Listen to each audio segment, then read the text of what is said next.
Próximo painel fala sobre boas práticas em arbitragem e dispute boards com administração pública presencial.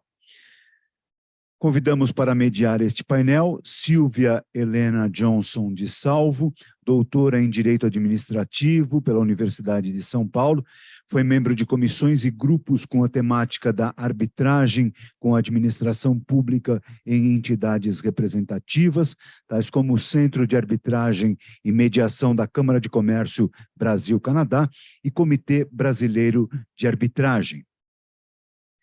Como participantes deste painel, convidamos Fernando Marcondes, advogado especializado em Direito da Construção, sócio de MAMG Advogados, fundador, ex-presidente e membro do Conselho Vitalício do IBDIC, o Instituto Brasileiro de Direito da Construção, presidente do capítulo brasileiro do Clube Espanhol de Arbitraje, representante do Brasil perante ao Dispute Resolution Board Foundation, membro da Society of Construction Law e do Chartered Institute of Arbitrators. Convidamos também Beatriz Vidigal Xavier da Silva Rosa, engenheira de produção mecânica, MBA em Tecnologia e Gestão de Geração Distribuída e Cogeração, especialização em Engenharia de Defesa, árbitra perita de Engenharia do Tribunal Arbitral e Judicial, assistente técnica e membro de Dispute Board no Brasil e no exterior, fundadora e diretora do IBDIC, o Instituto Brasileiro de Direito da Construção. Convidamos também Janaína Schoenmaker, graduada em Direito pelo Instituto Presbiteriano Mackenzie, especialista em Direito Administrativo e Empresarial pela Fundação Getúlio Vargas, mestre pela Universidade de São Paulo, com dissertação publicada em livro O Controle pelos Tribunais de Contas do Terceiro Setor, formada no curso Program for Management Development no IESE Business School, Universidade de Navarra. Convidamos também Paula Bucci, graduada em Direito pela Universidade de São Paulo e especialização em arbitragem pela Escola de Direito da Fundação Getúlio Vargas, a GVLO. Mestre e doutoranda em Direito Processual Civil e Arbitragem pela Faculdade de Direito da Universidade de São Paulo. Procuradora da Fazenda Nacional, coordenadora do Núcleo Especializado em Arbitragem da Advocacia Geral da União. Passamos, então, o comando dos trabalhos a Silvia Helena Johnson de Salvo, moderadora deste painel. Bom dia a todas, bom dia a todos. É uma enorme satisfação poder estar novamente em mais uma edição desse evento que sempre e cada ano, anualmente, paradigmático, tanto para aqueles que atuam na iniciativa privada, quanto também para aqueles que trabalham ou têm alguma afetação ao público. Na figura dos nossos painelistas, das nossas e do nosso painelista, eu gostaria de agradecer à Escola Superior da AGU, na figura da doutora Rita e doutora Tatiana, pelo convite, e também agradecer à Câmara de Conciliação, Mediação e Arbitragem da CIESP-FIESP, em nome da doutora Liliane, em razão desse convite e pela honra de podermos ser o primeiro painel. Esse primeiro painel, ele é bastante interessante, porque embora o nosso evento ele seja dedicado à arbitragem, e bem no momento em que a administração pública começa a bem navegar os mares da arbitragem, acrônimos surgem como DAB, DRB, que fazem com que a administração pública tenha que se aclimatar a um novo instituto para suas contratações públicas, que são os Dispute Boards. E eu tenho a enorme satisfação de declarar que está aqui neste painel pessoas que não apenas têm larga experiência, como são estudiosas do tema e, sobretudo, entusiastas. Então, sem a menor delonga, gostaria de indagar, e aqui eu vou dispensar os doutores e engenheiro, mas a Paula, por favor, nos apresente o que é o Instituto do Dispute Board e já compartilhe conosco tensões e compatibilidades necessárias ao regime jurídico administrativo. Obrigada, Silvia. Bom dia. É um prazer estar aqui com vocês nessa 4ª edição do Congresso. A Silvia já fez os devidos agradecimentos, então, para salvar um pouco o nosso tempo e deixar um pouco mais de tempo para os debates, eu vou evitar de refazer todos os agradecimentos, mas é um grande prazer estar aqui hoje. E, indo direto ao assunto, Silvia, você tem toda a razão, a gente mal está se acostumando com a arbitragem no âmbito da administração pública, e aí vem a nova lei de licitações e contratos e dispõe lá no artigo 151 que, além da arbitragem, a administração pública pode se valer para a resolução de conflitos de comitês de resolução de disputas, né? Então, o que são esses comitês de resolução de disputas? A sigla em português, né, CRD, eu vou usar a sigla em inglês, Dispute Board, DB, né, mais fácil para a gente não ficar usando essa expressão longa, Comitê de Resolução de Disputa. Então, o que são esses DBs, né? Esses Dispute Boards, esses DBs, eles constituem uma junta técnica. Colocar na minha apresentação. Nem precisa, viu, gente? No final a gente combinou que a gente ia ficar sem slide, mas fica bonito e ilustrado, então. Bom, voltando. Os Dispute Boards, os DBs, eles são uma junta técnica que é constituída para atuar ao longo da execução do contrato e auxiliar as partes a solucionar disputas relacionadas ao contrato no curso da sua execução, né? E isso, qual que é o principal objetivo do Dispute Board? É evitar os atrasos na execução de obras. O Dispute Board começou muito com contratos de infraestrutura, né, contratos de construção, e foi se espalhando por outras áreas. Existem 2 modalidades principais de Dispute Board. Tá? Uma é uma modalidade que se limita a apresentar recomendações para as partes do contrato, que na sigla em inglês é chamada de Dispute Review Board, então DRB, é isso, certo, gente?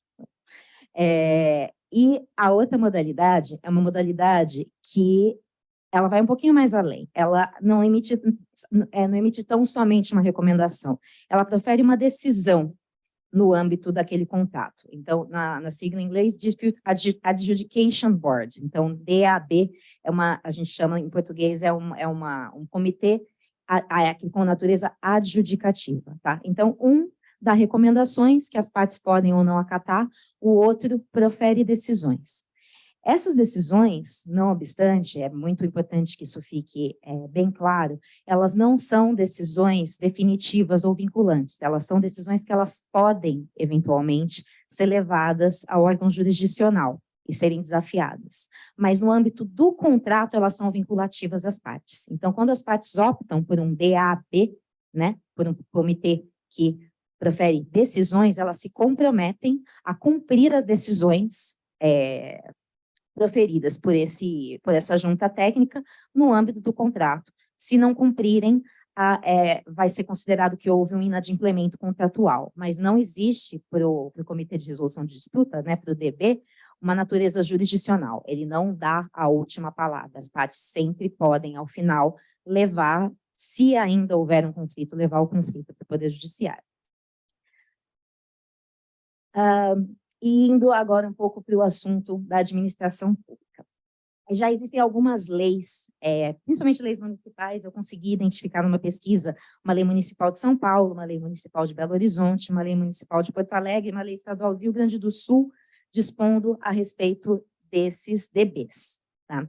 E em todas essas leis, a princípio, elas não estabelecem uma preferência entre a junta que profere recomendações e a junta que profere decisões. Não existe, a princípio, uma escolha nessas leis. Mas, a partir de outras análises, é possível vislumbrar uma certa inclinação da administração pública a optar, algumas vezes, pelo comitê que emite meramente recomendações. Eu identifiquei isso em 2 situações. Uma no caso de São Paulo, do município de São Paulo, a lei municipal paulistana, a lei do município de São Paulo, que dispõe sobre essa questão, ela foi regulamentada por um decreto, e nesse decreto existe uma preferência para o comitê que emite recomendações. Também no âmbito federal, a despeito de não haver uma regulamentação a despeito do assunto, foi inserida uma cláusula de dispute board no contrato de concessão da Ferrovia de Integração Centro-Oeste, da FICO, e nesse contrato também foi dada preferência para o Comitê de Natureza Recomendatória, de natureza revisora, que emite recomendações. Então, a questão que eu coloco, foi a questão que a gente discutiu antes, né, que é uma das coisas que a gente vai discutir aqui hoje, é essa. Parece, a despeito de a legislação não estabelecer isso de maneira tão clara, que quando no refinamento, né, da regulamentação do DB, seja por meio de decreto, seja por meio da aplicação na prática, na inserção de uma cláusula no contrato prevendo o dispute board, parece haver uma preferência da administração pública por essa modalidade que tem um enforcement menor, né? E por que isso aconteceria? Eu imagino que isso aconteceria porque existe um receio da administração pública de que as decisões proferidas por esses comitês, quando forem efetivamente decisões, conflitem com os poderes e deveres da administração pública, no âmbito da execução e fiscalização do contrato. Então, essa é a problemática que a gente tem hoje. Acho que esgotei o meu tempo já, não, mas vou deixar para os debates, depois volta a palavra para mim, mas eu acho que essa é a problemática que eu apresento desde logo e devolvo a palavra para a Silvia para que ela possa encaminhar os debates com os demais componentes da mesa. Paula, muito obrigada por já fazer essa introdução com brilhantismo que lhe é próprio, e aí já passando a bola para o Fernando.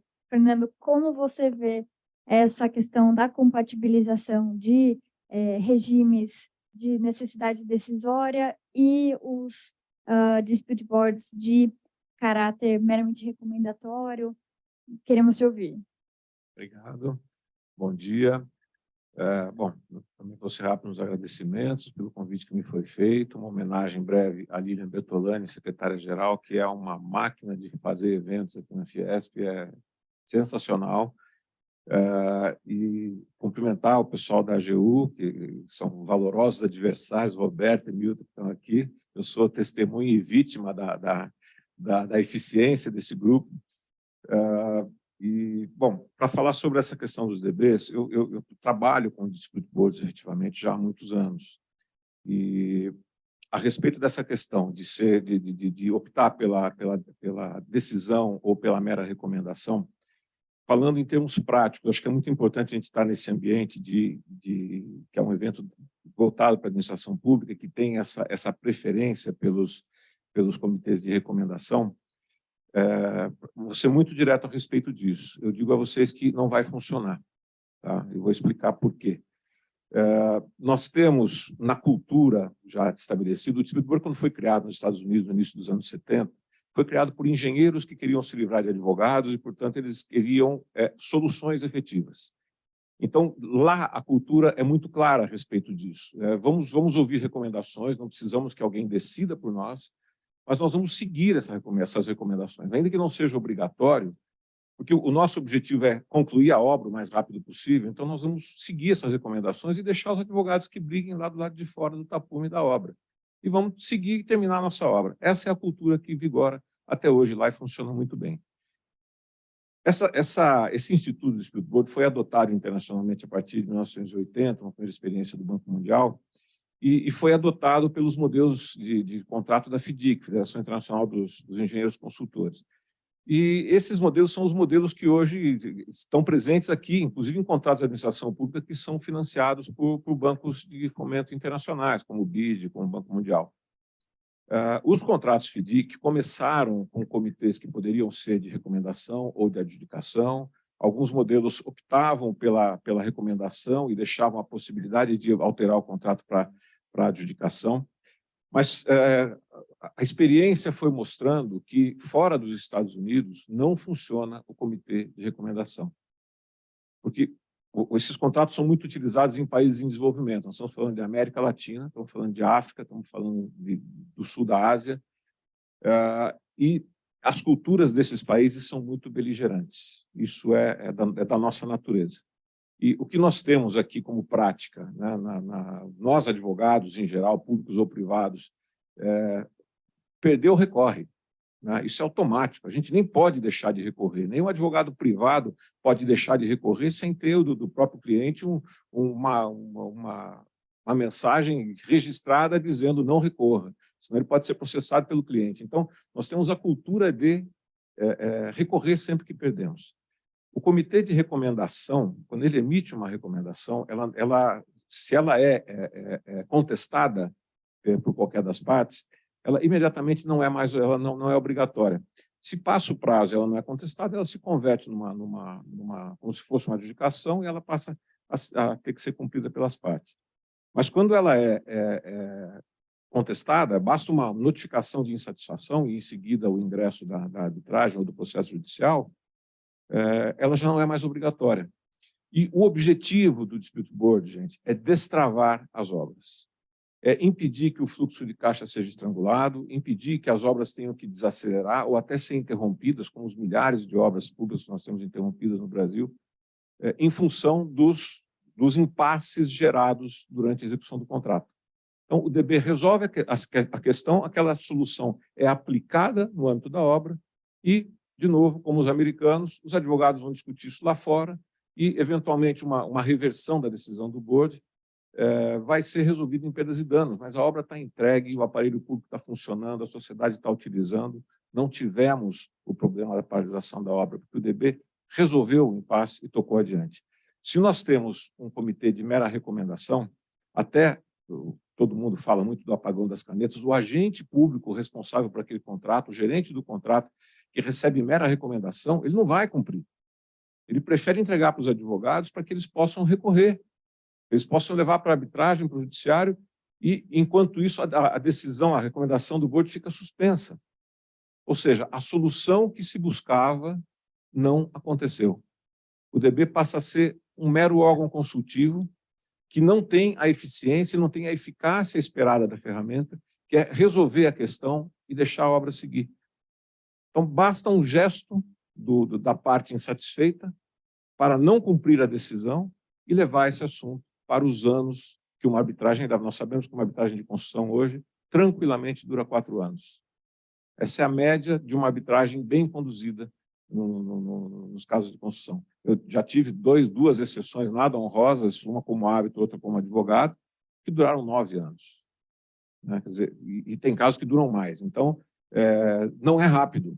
A solução da arbitragem, ainda que mais eficiente que a do judiciário, ela não é rápida. E se o que nós queremos é dar eficiência para os contratos públicos, o board de recomendação não vai dar essa eficiência. Então, ainda que haja a questão do poder de dever do Estado e tudo mais, eu acho que isso tudo tem que ser olhado com muito cuidado, com muito carinho, para que a ferramenta seja útil. Do contrário, nós vamos ter mais um elefante branco na nossa legislação, nos nossos contratos públicos, e não vai funcionar, e não vai atender. Normalmente, os DBs funcionam mais em contratos públicos do que privados, porque eles vêm como uma determinação do órgão financiador. O interesse do órgão financiador é que a obra termine rápido e que que o empréstimo possa começar a ser pago. Não vai acontecer. Nós vamos, de novo, cair nos mesmos entraves que nós já vivemos historicamente nas obras públicas do Brasil. Então, recomendação de quem atua com isso na prática já há muitos anos, no Brasil e em outros países também. Não funciona o board de recomendação, a não ser lá nos Estados Unidos, que o princípio que gerou a criação desse instituto continua sendo preservado e atendido. Aqui não é assim que vai acontecer, eu não tenho a menor dúvida. Obrigado. Fernando, muito obrigada pelas reflexões que mostram o empirismo que realmente tem que ser levado em consideração para a nossa experiência aqui nacional. E aí, Bia, eu te pergunto se você também tem alguma visão para compartilhar conosco sobre esse tema. Obrigada, Silvia. Bom dia a todos, eu agradeço o convite, uma engenheira no meio de vocês, a grandíssima maioria de advogados, essa nossa parceria da engenharia com a advocacia, ela é muito importante, especialmente na condução de obras e no término das obras, porque o que todo engenheiro deseja é ver efetivamente a sua obra pronta e funcionando. Não interessa a engenharia se gastar dinheiro e não poder depois usufruir, a sociedade usufruir daquele bem. Mas sobre o que a gente ouviu aqui até agora, eu queria fazer 2 rápidos comentários. O primeiro diz respeito a algo que foi dito no painel de abertura. De fato, o público não se opõe de forma nenhuma ao privado. O que a gente tem que ter a compreensão bastante clara é que a grande diferença entre público e privado está no fato de que o público só pode fazer aquilo que está previsto em lei e o privado pode fazer absolutamente tudo que não é proibido pela lei.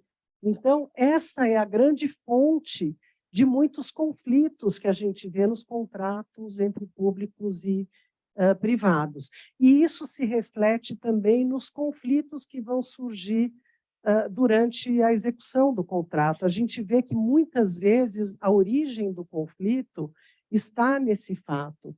E a forma de solução, tanto de um lado quanto do outro, muitas vezes é diferente. E, muitas vezes, um e outro não podem, por alguma razão, dar aquela solução. E aí, então, a necessidade da gente ter o terceiro auxiliano. Os membros do Dispute Board efetivamente ajudam, durante a execução da obra, a solucionar os problemas quando eles surgem, no momento que eles estão ali, impedindo um avanço qualquer, impedindo que algum trabalho seja realizado. E a experiência que a gente tem tido no Peru, qualquer coincidência, qualquer semelhança é mera coincidência, mas o Peru é um país muito parecido com o nosso. A gente vê as questões que surgem no Dispute Board, que nós estamos lá, são muito semelhantes às que a gente discute nos Dispute Boards aqui no Brasil. Com relação à questão da recomendação e da decisão, está previsto nos contratos FDIC, a partir de 2017, uma mudança do DAB, que é o Dispute Board de Adjudicação, para o DAAB, que é o Dispute Board de Prevenção e Decisão na adjudicação. E essa foi uma mudança que houve por conta da experiência dos contratos que estavam acontecendo pelo mundo afora. Percebeu-se que, se o membro do board fizesse também um trabalho de prevenção, as questões seriam solucionadas de uma maneira mais fácil. E a gente tem isso no Peru. Os dispute boards lá trabalham bastante esta questão da prevenção, então muito poucas questões acabam indo para a adjudicação. Mas, neste procedimento específico, tem um instituto que se chama assistência informal, que de informal não tem nada, mas o nome é assistência informal.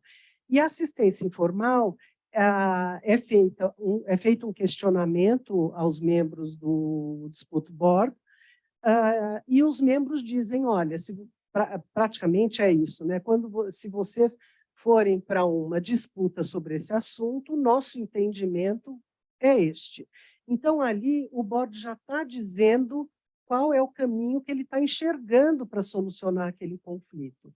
E o objetivo da assistência informal seria as partes, muito bem, então, se é isso, vamos sentar, vamos conversar, vamos tentar achar uma solução, porque talvez isso que o board está dizendo não nos atenda nem a um nem a outro, vamos ver que caminho a gente vai tomar. Ou uma das partes falar, não, se ele está dizendo isso, efetivamente tem esse caráter de recomendação, e aí as partes, por liberalidade, iriam pelo caminho que foi ali recomendado. Mas o que a gente nota do lado público, não cumprem nenhuma orientação do board nas assistências informais. Ele simplesmente diz, me recuso a cumprir. Então, é interessante isso tudo, porque a gente vê que é um instrumento bastante interessante, que podia ajudar efetivamente na prevenção, e o resultado disso tudo, nós estamos chegando no final de um contrato que eu estou lá, e agora começou a despencar pedido de decisão, porque tudo aquilo que eles tiveram oportunidade e foi recomendado antes, agora está despencando. Nós já estávamos pensando que nós não teríamos mais que voltar ao Peru, agora eu já tenho viagens até o fim do ano programadas para voltar ao Peru para especificamente tratar das demandas com a obra sendo entregue, que vai ser entregue esse mês. Bia, muito obrigada pelas reflexões sobre essa dinâmica, né, do instrumento, tendo em vista a sua experiência prática, e eu sei que o Fernando também tem uma consideração a fazer. Sim, eu também estou lá no Peru, e um comentário a respeito desse mecanismo que se criou lá, né, de fazer a submissão informal também. Na verdade, o que está acontecendo ali é algo, o regulamento que a gente usa lá é o da CCI. A CCI tem a ideia dos Combined Dispute Boards, né, que você pode ter tanto recomendação quanto adjudicação, dependendo do que as partes decidem. Você tem como regra a adjudicação, mas pode pedir a recomendação ou vice-versa. Na prática, é mais ou menos isso que está acontecendo lá, porque nós somos boards de adjudicação, são DABs, mas tem essa possibilidade de submissão informal que acaba gerando uma decisão que não tem efeito vinculativo. Então, ela é como se fosse uma recomendação. Mas é exatamente isso que a Bia falou, a parte pública nunca cumpre. E aí, então, a outra parte tem que submeter aquela mesma submissão informal que ela fez, ela submete formalmente, e aí nós temos que decidir, e a partir da decisão, aí o Estado se vê obrigado a cumprir, a agência pública que toca os casos, que é a contratante lá, se vê obrigado a cumprir. Cai naquilo que eu estava falando, o agente público, quando tem mera recomendação, não se sente confortável para cumprir. Ele precisa ter a determinação. Do contrário, ele fala, se eu aceito uma mera recomendação, eu vou ser punido pela minha controladoria. Então, lá existe o mesmo problema que a gente também enfrenta aqui no Brasil. Então, é por isso que, volto a dizer, a recomendação acaba não sendo eficiente. Fernando, mais uma vez, muito obrigada. E aí, Paula, o que falar diante de todas as colocações? Pois é, Silvia, eu estava aqui refletindo, e agora, diante dessa última frase do Fernando, muito interessante, essa sua última colocação, no sentido de que a parte pública ela precisa ter uma decisão, porque ela não cumpre a recomendação. É interessante porque a gente ainda não tem, pelo menos não na administração pública federal, uma grande prática em comitê de resolução de disputas. Porém, a gente já discutiu internamente muito sobre o assunto.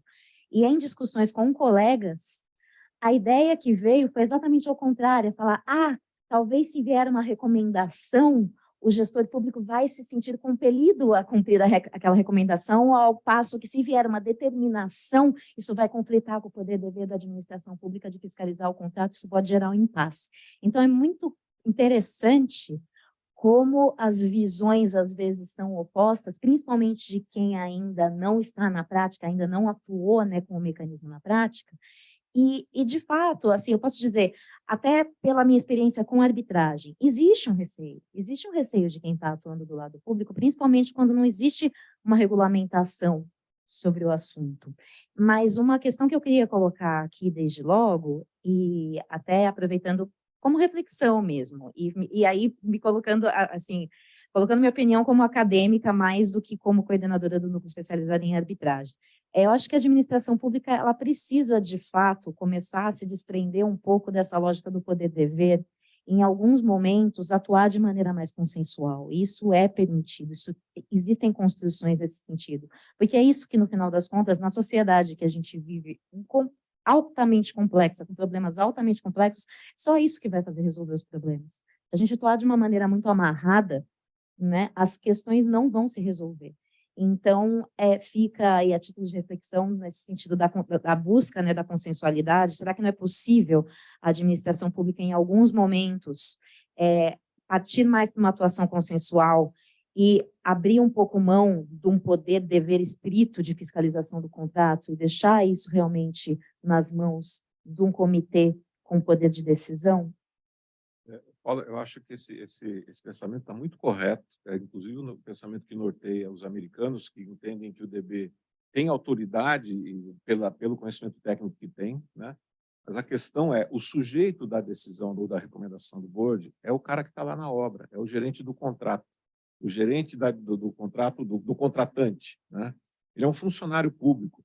Então, é diferente no âmbito da Procuradoria, em que vocês têm assim, um conhecimento a respeito desses temas que vai muito além do conhecimento técnico do contrato. Esse pensamento faz muito sentido. Mas vai dizer isso para o gerente do contrato. Entendeu? Diga para ele, pode cumprir, porque o Estado não vai, o Estado pode aceitar fazer composições, etc. Ele vai falar, eu não, de jeito nenhum. O meu colega lá está respondendo o processo faz 5 anos, está com os bens bloqueados. Não vou fazer. Né? Então, transferir essa ideia, que é uma ideia correta, para o gestor público que está lá na obra, cumprindo o contrato, que ele pode atender uma mera recomendação, em vez de se sujeitar a uma decisão, esse é o trabalho que vocês vão ter.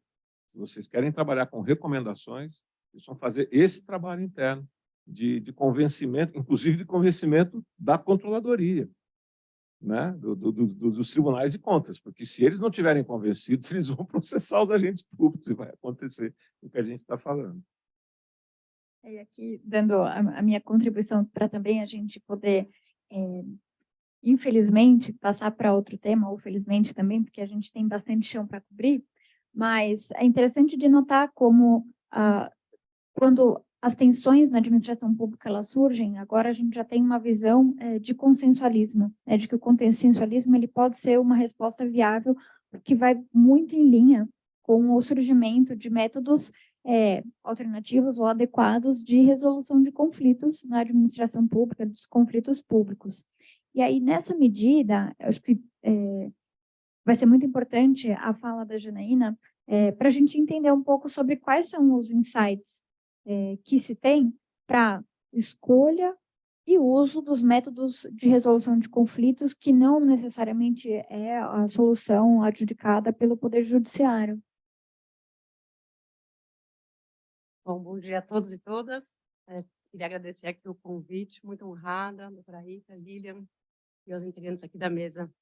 É um desafio poder trazer aqui alguns pontos depois desse debate que teve aqui, mas também gostaria de contribuir, porque justamente me parece até que eu tenho uma visão romântica das DBs, porque, sob o ponto de vista da Companhia do Metrô, que estou aqui representando, os meus ilustres colegas do jurídico, os técnicos, nós temos algumas experiências a respeito que, inclusive, são favoráveis às DBs.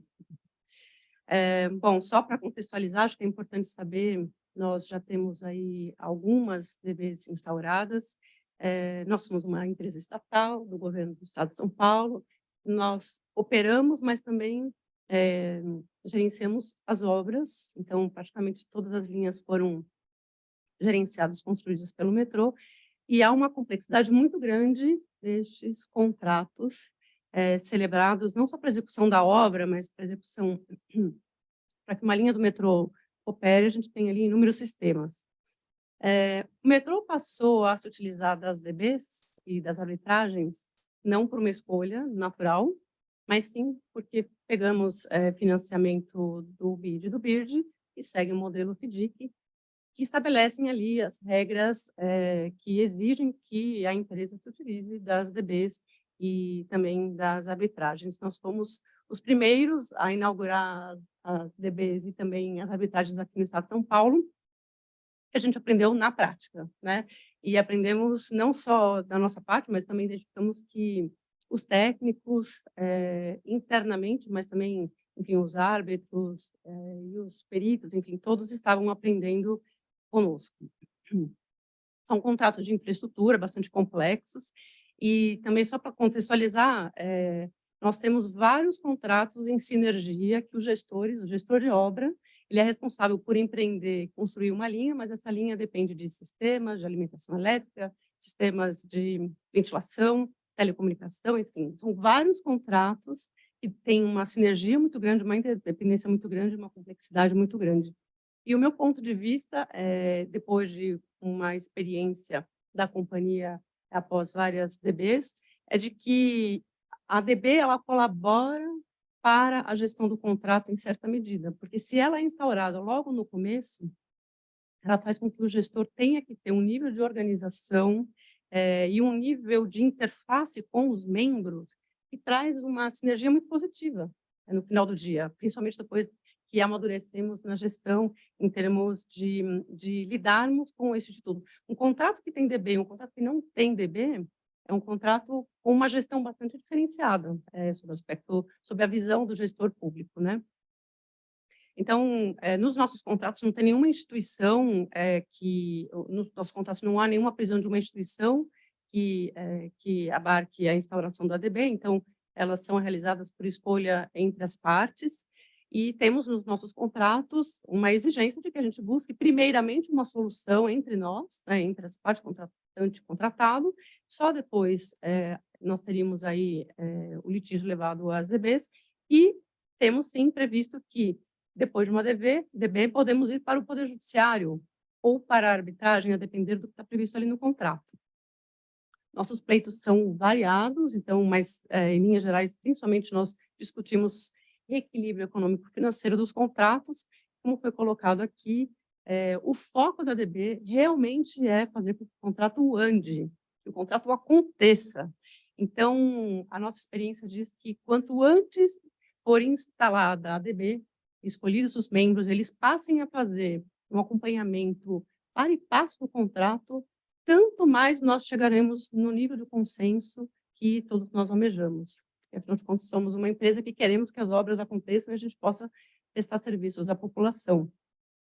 O que a gente também identificou é que a qualidade dos membros é fundamental para o sucesso das DBs.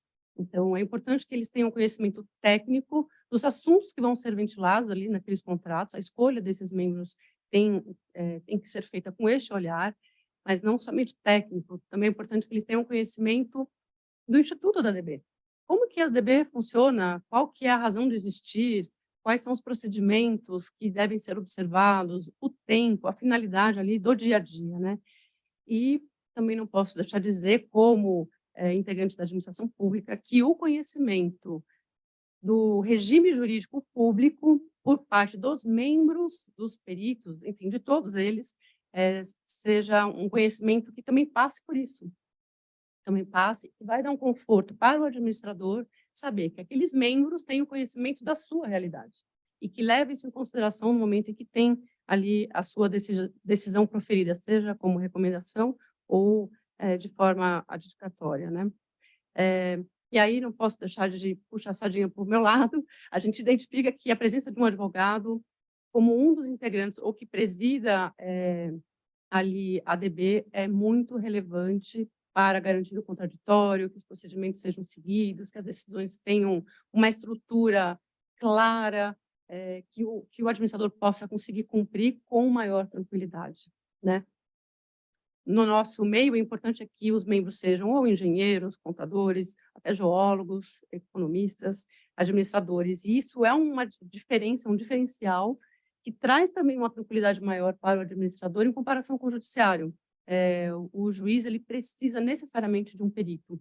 E a celeridade que a gente busca com a ADB, ou que se quer buscar com a ADB, quando se tem membros que têm um conhecimento técnico e que, portanto, não precisam necessariamente para cada problema buscar um perito, traz um dinamismo bastante relevante que a gente identifica ali na prática, né? As DBs, elas visam efetivamente a diminuição da litigiosidade das partes, e essa condução acompanhada para e passo por cada um dos membros deve favorecer o diálogo entre as partes, né? Deve conduzir de forma que as partes compreendam o papel dos membros, identifiquem neles a genuína vontade de fazer com que a obra, enfim, que o contrato realmente aconteça e que auxiliem no fluxo de caixa. São contratos de valores expressivos. As empresas hoje em dia não têm muito saldo para poder adiantar e ficarem litigando durante anos e anos e anos um pleito que eventualmente pode até quebrar aquela empresa ou realmente inviabilizar a execução da obra. Então, eu vejo, sim, com bons olhos as DBs, em larga escala, justamente para que a gente possa ter ali um fluxo de caixa garantido, claro, tudo muito bem fundamentado, juridicamente, inclusive, que dê a segurança jurídica para os administradores. A ideia, e o que está previsto no nosso contrato, é que a gente tenha decisões céleres, em até cerca de 90 dias.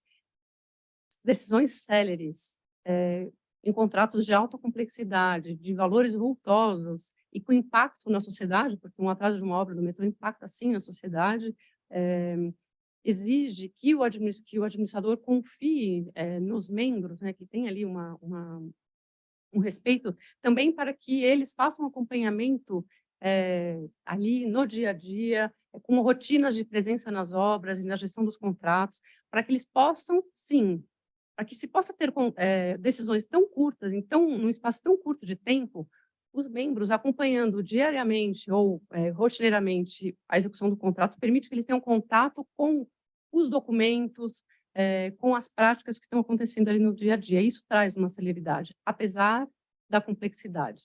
É claro que, a depender da complexidade, a gente até tem ali casos em que as DBs acabam se desnaturando um pouco. Quando há necessidade de perícia, por exemplo, eventualmente a gente pode desnaturar essa celeridade e vai desconfigurando um pouco. A depender da natureza da matéria que está sendo discutida, o nível de conhecimento dos técnicos, dos membros, é fundamental também para que haja uma solução mais rápida. Ou seja, quanto mais técnicos e conhecedores forem os membros, mais rapidamente vai se conseguir chegar ali a uma solução, né, dos contratos, né? E a função preventiva das DBs, que a gente busca, pode realmente acontecer e trazer aí uma tranquilidade maior para o gestor público. Gostei muito do que foi falado aqui pelo Fernando, realmente a nossa preocupação, ainda mais como jurídico, que precisa zelar pelo CPF dos seus administradores, de buscar garantir, desculpa, com que as DBs, desculpem, que as DBs tenham uma maneira, né? É muita emoção. Nossa função justamente é garantir que as DBs tenham acompanhamento pelo time do jurídico, junto com todo o corpo técnico, para garantir que a gente tenha decisões muito bem fundamentadas pelos membros, com a clareza dos seus fundamentos, e que aqui também, enfim, já chegando aqui para o final, que essas decisões disciplinem e levem em consideração a realidade do administrador público para cumprir essas decisões. Porque precisa levar em consideração o tempo de aprovação, de tramitação interna dentro das empresas, o tempo para que se destine um orçamento para eventual quitação daquele valor. Então, por isso que eu reitero a importância de termos no mercado privado pessoas que tenham conhecimento, pessoas que possam se candidatar a serem membros de arbitragens, mas também peritos, assistentes técnicos que tenham esse conhecimento para que a gente dê um conforto para o administrador público e as DBs realmente possam acontecer visando aí uma atuação preventiva e diminuição do número de litígios. Acho que só a existência, a previsão de uma DB no contrato já traz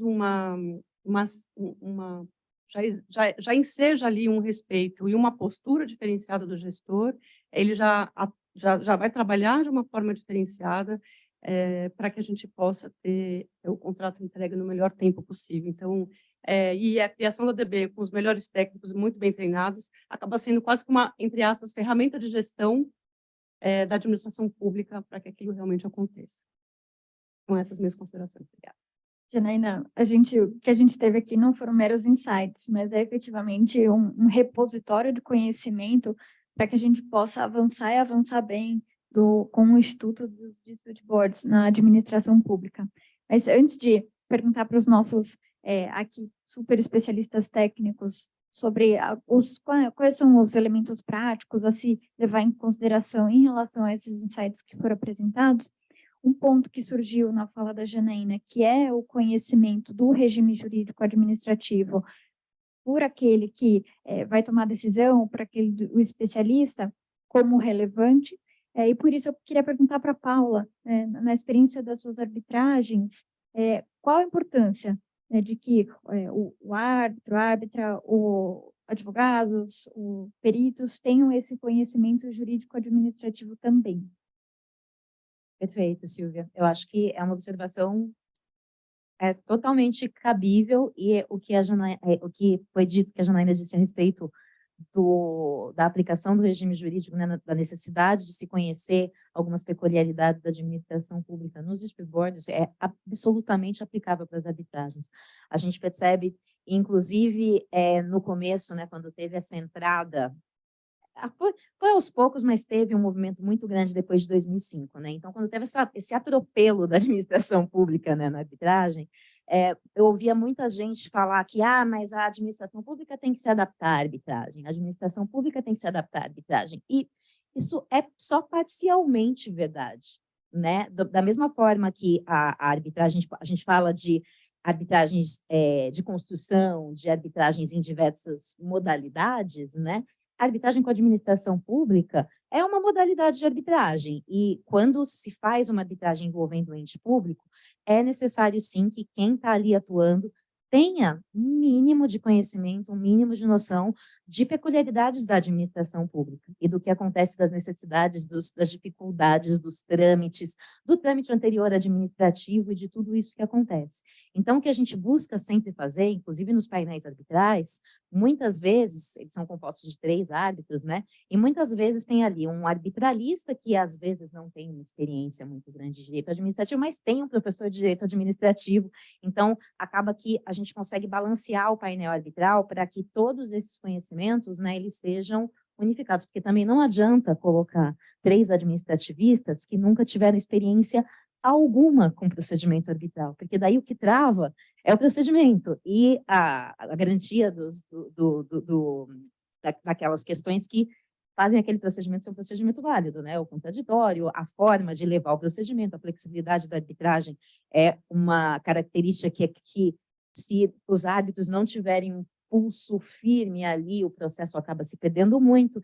Então, é preciso juntar todas essas expertises de forma que o procedimento se desenvolva bem. Então, eu acho que não é afirmar, a administração pública vai ter que se adaptar à arbitragem. Não, a arbitragem comercial também tem que se adaptar um pouquinho à lógica da administração pública, mas eu acho que a gente está tendo, em geral, um resultado muito bom nesse sentido. A experiência é positiva, a experiência da administração pública federal é positiva. Eu sei que a experiência de alguns estados também é muito positiva, então acho que a gente está num bom caminho nesse sentido. É ótimo que a gente já mapeia que, em algum sentido, já estamos ali no trilho. Bia, sobre tudo que foi dito pela Janaína em relação aos insights, qual que é a sua visão? Eu anotei alguns temas aqui que foram tocados pela Janaína, que eu acho que é importante a gente ressaltar. O primeiro deles é a questão do dispute board permanente e do dispute board ad hoc. O que é conhecido por dispute board ad hoc é aquele dispute board que é formado somente no surgimento do conflito. Essa é uma péssima opção e, infelizmente, a gente tem visto contratos no Brasil em que se prevê o dispute board ad hoc. Por que é uma péssima opção? Porque a grande utilidade do dispute board permanente é ele ser instituído no início do contrato e que os membros tenham a oportunidade de ir acompanhando todos os acontecimentos, ele acompanha os relatórios que são gerados pela obra, então ele sabe tudo o que está acontecendo. No momento que ele é acionado para tomar uma decisão, ele já está a par do que está acontecendo. Então, ele não precisa perder tempo, por isso que as decisões podem ser tomadas em 90 dias, porque ele já está a par de tudo, ele só tem que realmente estudar especificamente aquela questão que foi formulada. E, por outro lado, o DB ad hoc, no momento que há um conflito, já estão as partes discutindo, né? Aí você não consegue nem formar o DB, eventualmente, porque as partes já estão tão irritadas que não conseguem escolher os membros. Suponha que consiga escolher os membros, que forme o DB. Aquele DB não vai ter condição de dar decisão nenhuma em 90 dias. Ou se der, ele não vai ter estudado adequadamente aquela obra, o que estava acontecendo, aquela execução. Então, para mim, especificamente, eu defino que o dispute board ad hoc é uma mini arbitragem. No fim, a gente não vai ter o estudo necessário que, no caso do DB permanente, ele acontece efetivamente, e o que é muito bom para o contrato. O outro ponto a ressaltar é a escolha, a questão que você passou muito rapidamente, a questão de se ter ou não uma instituição administrando o Dispute Board. Essa invenção é uma invenção local, para vocês todos conhecerem. No mundo inteiro, eles ficam de olho arregalado quando a gente fala que aqui no Brasil algumas instituições estão se propondo a administrar o procedimento. Mas a gente precisa pontuar algumas coisas que são confusões que acontecem na arbitragem também. A Câmara, ela administra o procedimento, ela não decide nada, ela não tem responsabilidade alguma sobre aquilo que está sendo produzido pelo Tribunal Arbitral ou pelos membros do DB. Infelizmente, a gente vê ainda na mídia algumas confusões a esse respeito. Tem uma utilidade muito grande, a gente sabe, agora falando um pouco com a visão de árbitro, com a visão de perito e com a visão de membro de DB.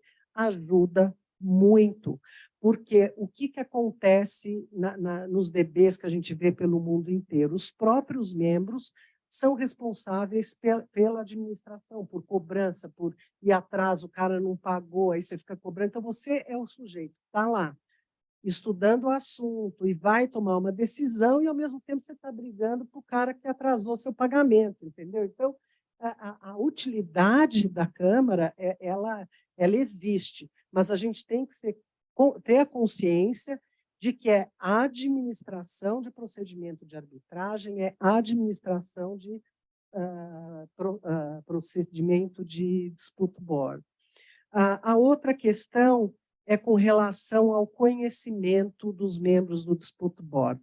Sem dúvida nenhuma, tem que ter conhecimento de como funciona um DB, quais são as responsabilidades dos membros, quais são os seus limites, até onde ele pode ir. Falando do membro técnico, o membro técnico de um dispute board não é consultor das partes, não é consultor do projeto. Ele está ali, ele tem sim um conhecimento, mas não é papel dele dar consultoria ou dizer para as partes vocês têm que fazer assim ou têm que fazer assado, de forma nenhuma. É muito importante que ele tenha conhecimento técnico para que seja capaz de compreender as questões que são trazidas a ele. Como o Fernando falou no início, os dispute boards foram criados para que os engenheiros se vissem livres dos advogados, mas eu tenho que dar mão à palmatória pela nossa experiência, especialmente nos países de civil law, na minha opinião, os DBs devem ter um presidente advogado, ajuda muito. E quando uma parte é pública, sem dúvida nenhuma, este presidente tem sim que ter conhecimento, na minha opinião, de direito administrativo. E os técnicos, dessa forma, ficam mais livres, né, para focar também na parte técnica, não ter preocupações que eles não são os mais adequados a se preocupar. Quanto a esses técnicos, inicialmente, como os dispute boards foram criados no setor de infraestrutura, no setor de construção, são muitos os engenheiros que atuam, mas a gente tem também economistas, administradores de empresa, pode ter médicos, depende muito do objeto do contrato. Então, a escolha do membro, ela passa por toda essa análise. Não, a gente não precisa se limitar aos 3 membros. A gente sabe que o board tem que ser em número ímpar, mas você pode ter 5 pessoas ali nomeadas com diversas profissões que possam, ao longo do contrato, serem chamadas aí de 3 a 3, fazendo, né, montando as equipes para determinada fase do projeto, que seja mais adequada. Por exemplo, nos contratos de concessão. Você tem uma fase de construção e depois você tem uma fase de operação e manutenção. E não necessariamente serão os engenheiros ou que na segunda fase sejam os mais adequados. Pode ser um economista, pode ser, né, alguém de finanças, enfim. A gente tem que sentar e pensar muito bem o que eu quero para a execução desse contrato na vida inteira dele, o que eu posso precisar. Então, na hora da escolha, a gente tem que pensar em todas essas possibilidades também. A questão de experiências, eu queria compartilhar com vocês duas experiências interessantes que nós tivemos, que nós verificamos. Uma foi a experiência que houve com relação à escolha dos membros do Dispute Board no metrô de São Francisco, nos Estados Unidos. A linha era uma linha que passava por comunidades muito específicas e comunidades muito ativas em questões ambientais. Então, havia uma preocupação muito grande da agência da Califórnia no sentido de como que nós vamos passar por todas essas questões que poderão surgir, e só com o anúncio do projeto já havia acontecido algumas manifestações, enfim. E aí decidiu-se que um dos membros do Dispute Board deveria ser um representante da comunidade. O assunto foi muito discutido. A empresa construtora não aceitava de forma nenhuma, achando que esse indivíduo iria atrapalhar o projeto, mas teve que engolir, acabou aceitando. E eu estive lá visitando o metrô no finalzinho das obras, eles estavam começando a montar os equipamentos, e o depoimento do engenheiro da construtora foi muito positivo. Ele disse, olha, esta pessoa foi aquela que nos ajudou mais a nos direcionar durante a execução do contrato. Então, esse é um exercício, né, esse de escolha, que ele não pode ser feito de qualquer forma, ele tem que ser feito com consciência, com cuidado, e ver o que realmente é o mais relevante na execução daquele contrato, quais os obstáculos que muito provavelmente a gente vai ter. E também eu queria compartilhar com vocês uma experiência aqui no Brasil, um contrato com 2 entes privados, no entanto, um deles tem uma característica de gestão muito semelhante à administração pública. E nós estamos chegando no fim da obra e não tivemos nenhum pedido de decisão. Conseguimos trabalhar na base da prevenção. E o depoimento dos engenheiros ao final, agora não tem um mês que eles nos disseram, é que para eles foi fundamental a presença dos membros do Dispute Board. Nós íamos mensalmente à obra, nós estávamos muito presentes, sempre questionando por que isso, por que aquilo, e antecipando problemas que viriam à frente. E eles entenderam que todas aquelas nossas perguntas e os nossos questionamentos eram pontos que eles tinham que, mês a mês, sentar e resolver, e no mês seguinte dizer para nós chegamos a uma solução. E isso aconteceu, foi fantástico, está todo mundo feliz e satisfeito, graças a Deus, né? Então, falta só entregar a obra, então é uma experiência bastante interessante que a gente teve. Bia, muito obrigada mais uma vez por compartilhar as experiências e as suas opiniões, que são opiniões bastante categóricas. E aí, depois, eu queria ouvir o Fernando sobre um ponto específico, mas antes, e obviamente, né, Fernando, também poder expandir, mas eu tenho uma pergunta de antemão, mas antes disso, a Paula tem uma pergunta a fazer, colocar, então, vamos lá, Paula. Eu pedi a palavra para a nossa moderadora por conta de uma questão que você comentou, Bia, e aí fica a pergunta para você, para a Janaína também, para o Fernando, essa questão da atuação dos advogados no âmbito, dentro do board, né? Imagino. Aí, primeira pergunta, os advogados, eles atuam junto ao board, né? Não integrando a comissão propriamente dita. Não, eles, como que dá essa... Não, existem as duas modalidades, a gente já viu acontecer das duas formas. existe o board, que é formado por 2 técnicos e o presidente advogado, isso é bastante comum, e existe também boards de 3 técnicos e que se contrata um advogado para atuar como auxiliar do board. O que eu estou defendendo, e eu acho que é muito útil, é o presidente do board advogado, porque ele ajuda na hora da decisão para discutir tudo o que aconteceu, ele tem a responsabilidade. A minha visão de engenheira, de fora, é que eu enxergo que a responsabilidade de um advogado como presidente não é a mesma de um advogado que é um auxiliar do board, na minha visão. Perfeito, mas essa era a primeira pergunta para uma segunda pergunta que me interessa diretamente por conta das arbitragens, e como eu sei que vocês atuam também em perícias arbitrais, essa lógica, vocês acham que ela teria aplicação no âmbito de uma perícia realizada no âmbito de uma arbitragem, assim, no sentido de que a perícia e o perito escolhido pelo tribunal arbitral ou os grupos de assistentes técnicos das partes tenham advogados ali no meio para auxiliar na perícia, a lógica é a mesma? Não, ou completamente diferente. Fernando, se me permite, eu vou responder depois. No trabalho dos peritos com os assistentes técnicos, nós defendemos que jamais deve ter a presença dos advogados. Eu vou explicar depois por quê. É uma lógica diferente. Com relação ao tribunal arbitral, eu já entendo que a lógica é a mesma no sentido de que, na minha opinião, dependendo do objeto do contrato, especificamente de construção, de infraestrutura, deveria obrigatoriamente ter pelo menos um árbitro técnico. Ajuda muito. Isto não quer dizer que vai substituir a perícia, não é isso.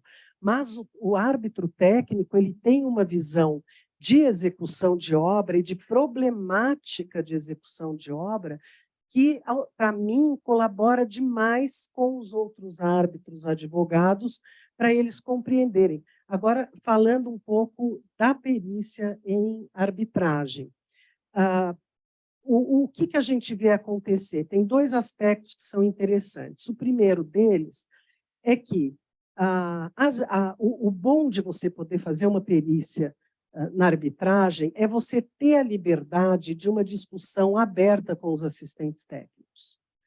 A gente costuma dizer, a gente sempre começa as nossas reuniões de perícia dizendo o seguinte, olha, a gente leu tudo o que aconteceu, recebemos documentos, hoje a gente tem uma visão, mas à medida que a gente for caminhando, a nossa visão pode mudar, sim, vai depender das discussões técnicas, do que acontecer, de novas evidências que surgirem, de esclarecimentos que a gente fizer, e a gente pode mudar de opinião na véspera de eu entregar o laudo, se for o caso, né? Então, a presença de advogados, por tudo que a gente conhece dos advogados que nós temos aqui, muito beligerantes, natural, porque eles vieram de uma escola que ensinou isso a eles, a gente está tendo recentemente as primeiras turmas mais, vamos dizer, preocupadas com o consensual do que com a briga em si, então eles vão atrapalhar com certeza, né? Atrapalhar, não vou dizer, não é no mau sentido, não vou atrapalhar porque eles podem inibir as partes, os assistentes técnicos, a serem transparentes e tentarem procurar nos trazer informações relevantes. Vocês já imaginaram, por exemplo, o advogado tem lá visão que um determinado tema não pode dar uma determinada informação técnica porque vai desmontar a argumentação dele jurídica, né? Acontece, né? Vai fazer o quê? Mas por que acontece também esse tipo de coisa? Porque, infelizmente, em muitos casos, não se contratam os assistentes técnicos desde o início do vislumbre de que ali tem um conflito a ser levado à arbitragem. Então, o que é comum? Muitas vezes nós somos contratados como assistentes técnicos também, o processo já está no meio do caminho, já tem perito nomeado, e aí a gente vai ver aquele que nos contratou não tem razão técnica. Então, é muito complicado. Tem algumas boas práticas, eu chamaria assim, que tem que se preocupar é procurar o assistente técnico o mais cedo possível para te ajudar a preparar um pleito, ou te ajudar a preparar uma arbitragem, e você procurar também você compor um tribunal arbitral e compor o seu dispute board com membros preparados. Janaína. Eu gostaria de esclarecer só o primeiro ponto da Paula. Nós temos a experiência de termos um advogado presidindo a DB e também advogado integrando uma DB ou até como assistente. Então, mas a nossa experiência diz que ter um advogado presidindo realmente é a melhor posição, justamente para a organização dos trabalhos, e também para trazer uma maior tranquilidade para o administrador público no cumprimento e na condução do trabalho. Então, pela nossa experiência, esse é o melhor caminho. É isso. E, Fernando, aproveitando, gostaria também de ouvir a sua experiência não apenas como membro de DB, mas também como árbitro que atua em arbitragens de construção e sendo advogado. Bom, pegar alguns ganchos da Bia também aqui. Eu me lembro sempre do filme O Advogado do Diabo. Eu me diverti muito assistindo. E a cena final, que o Al Pacino está lá se revelando como o diabo e dizendo que tem um exército de advogados pelo mundo tomando conta de tudo, e etc, etc.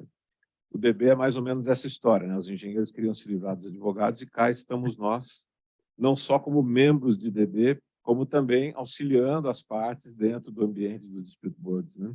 Então, cumprindo a profecia do capeta lá do Al Pacino, aqui estamos nós. A DRBF, a entidade que eu represento no Brasil, ela, desde o início, ela foi fundada em 1994, 95, alguma coisa assim, ela sempre, em todos os congressos que eu participei, eu comecei a frequentar no início dos anos 2000, sempre tinha um painel para dizer que os advogados não eram bem-vindos.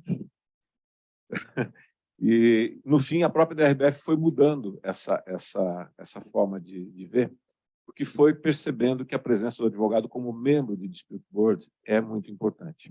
Eu sou membro de um dos DBs do metrô, não sou presidente porque fui escolhido por uma das partes. Mas, no fim, o meu papel acaba sendo o papel que o presidente exerceria, que, na verdade, é de secretário. O presidente não manda mais que os outros membros, o voto dele não vale mais que o dos outros, ele só trabalha um pouco mais, porque ele tem que redigir tudo, ele tem que pensar nas questões jurídicas e tal. E na questão do conhecimento, né, do direito público, etc., não é só isso, né? Os contratos normalmente são modelo FDIC, porque vem do órgão financiador essa exigência também. Então, a gente tem que harmonizar o modelo FDIC com a lei de licitações. As partes tentam fazer esse trabalho quando fazem o contrato, porque você pega o modelo, né, as condições gerais do contrato, e você tem, através das condições particulares, a possibilidade de adaptar o contrato para aquele caso específico, mas muitas vezes essa adaptação não é completa. E aí, quando nos chega a questão, nós temos que fazer alguma interpretação envolvendo o que está determinado no contrato, condições particulares, inclusive, quer dizer, já foi modificado, mas não está 100% adaptado à lei de licitações. Então, a gente tem que fazer essa análise, essa interpretação, para eventualmente decidir alguma questão. Um engenheiro não vai ter condição de fazer isso, né? E, de fato, o próprio metrô já teve experiências anteriores de ter 3 engenheiros que acabavam usando um advogado como se fosse um perito jurídico, né? Então, é uma inversão de papéis. Em vez de ter um julgador jurídico que usa um perito técnico, tinha julgadores técnicos que usavam um perito jurídico. É muita coisa, porque, como disse a Bia, o perito jurídico não tem a autoridade de decisão que tem um membro efetivo de board. Então, é muito mais prático ter, de fato, ali a presença de um advogado, né? Como diria Al Pacino. E no board do metrô, por exemplo, eu estou muito bem acompanhado com um cara que é um especialista reconhecido internacionalmente em questões de túneis, e um outro que é um engenheiro com experiência de obra de mais de 40 anos. Então, são 2 super especialistas, e eu estou ali como advogado, tenho 30 e tantos anos de experiência em direito da construção. Então, é um painel que é bastante técnico, né? E a gente acaba decidindo bastante as questões, usando muito essa mescla, né? O meu papel nos DBs, nos 2 casos que eu estou no Peru também, eu também fui escolhido pelas partes, então não sou uma das partes, então não sou presidente, mas acabo fazendo a mesma função. porque todas as decisões têm um contorno jurídico. E uma questão é dar a solução técnica, outra coisa é aplicar essa solução técnica de acordo com o contrato, e mais do que isso, de acordo com a lei na qual esse contrato está inserido. O engenheiro pode até ter muita prática de contrato e ele vai ter condição de fazer uma interpretação do contrato em si, mas ele não tem conhecimento da norma jurídica, do regime jurídico no qual esse contrato está inserido. Essa capacidade técnica é do advogado, por isso que é importante ter esse membro ali atuando. Agora, se me permite, né, para deixar bem claro, vocês vejam que eu falei 2 engenheiros ou 2 técnicos e 1 advogado, né? Deixar bem claro, um só. De pleno acordo. Já é demais. Bom, então, nisso a gente parece que já tem um consenso. Mas, Fernando, eu queria aproveitar também uma opinião bastante contundente da Bia em relação aos DBs ad hoc e os DBs permanentes. Para a Bia, o DB ad hoc teria uma mini arbitragem, né? Eu pergunto para você como que você enxerga também essa dinâmica. Eu enxergo exatamente da mesma forma, tenho inclusive uma experiência prática nesse sentido. Eu sou presidente hoje de um DB ad hoc, eu não gostaria de estar nele, porque de fato é isso, a comparação é mais ou menos a seguinte: como um DB permanente, nós somos como se fosse um corpo médico que examina um doente, que consegue tratá-lo e curá-lo. O DB ad hoc, ele exuma um cadáver. O problema já aconteceu, o doente já faleceu e agora nós vamos tentar tirar dali alguma coisa, né? É muito mais difícil atuar num DB ad hoc, porque a gente tem a mesma dificuldade que temos quando somos árbitros, que é de entender o passado, né, já filtrado pelas versões dos advogados, que são completamente distintos, parece que são 2 obras diferentes, né? E ainda a premência do tempo. Na arbitragem, a gente tem anos para discutir e aprofundar o estudo da questão. No DB ad hoc, a gente tem meses, né? Pouquíssimos meses, dificilmente se faz em 90 dias. E, de fato, para nomear um DB ad hoc, é uma novela. Esse caso, onde eu estou como presidente, foi mais de 1 ano para conseguir os 3 nomes, porque a parte que sabe que está errada vai criar todas as dificuldades do mundo para que aquele DB seja constituído. E quando o DB é constituído no início do contrato,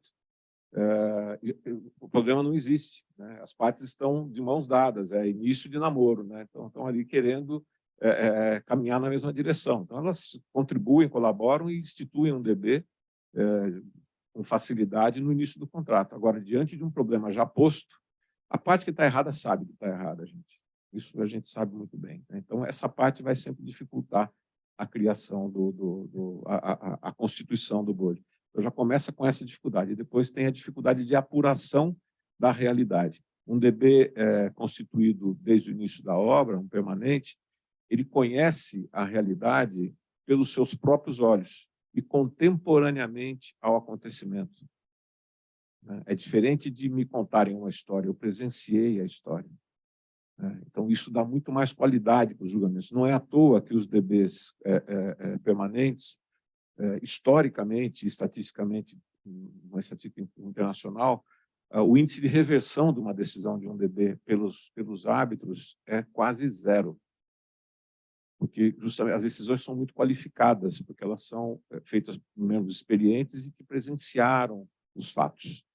Isso dá muita qualidade para as decisões, e por isso é muito difícil que haja uma reversão da decisão, porque os árbitros acabam vendo o que foi apurado e falam: pô, a coisa foi bem feita e dificilmente se modifica alguma coisa.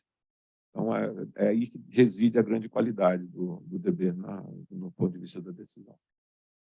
E da fala do Fernando, tem 3 grandes temas que eu gostaria de passar com vocês.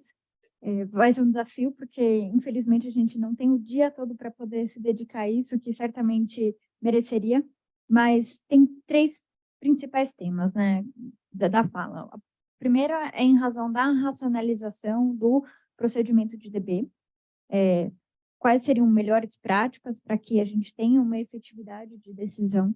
Também eu vejo que a gente tangenciou já o tema de perícias, né? Então, acho que compatibilizar perícias no âmbito de um DB, tal como tem se feito também no âmbito da arbitragem, acho que é um ponto que é um hot topic, vamos dizer assim. E o tema também da arbitrabilidade ou da arbitrabilização da decisão dos dispute boards, né? Em última análise, a gente volta, né, para o fim, aliás, para o começo da nossa exposição, mas então, assim, pensando nesses grandes temas, né, eu queria perguntar para o Fernando como ele vê a questão da racionalização do procedimento, né? Quais seriam melhores práticas para que a gente tenha efetividade, celeridade da decisão? Eu vou pegar de novo aquela questão de DRB versus DAB para colocar um ponto que eu não coloquei na minha primeira fala. Mais uma razão pela qual o DAB é mais eficiente. A razão é econômica.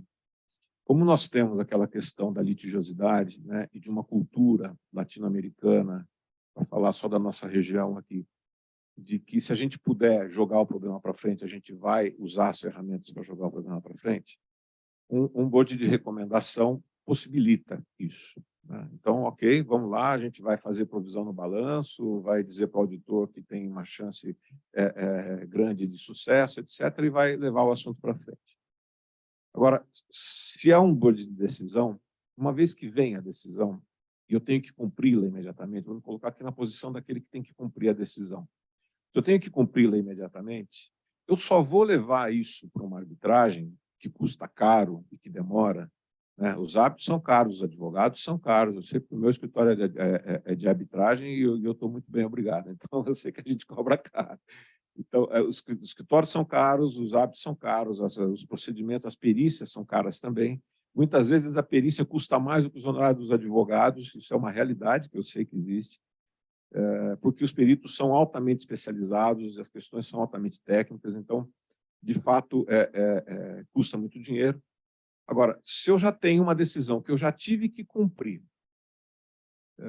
eu só vou levar esse assunto para a arbitragem se eu tiver plena convicção de que a decisão está errada. Porque se ela foi correta, eu vou gastar todo o dinheiro na arbitragem, remunerar todo esse sistema e perder alguns anos para, no final, essa decisão ser mantida.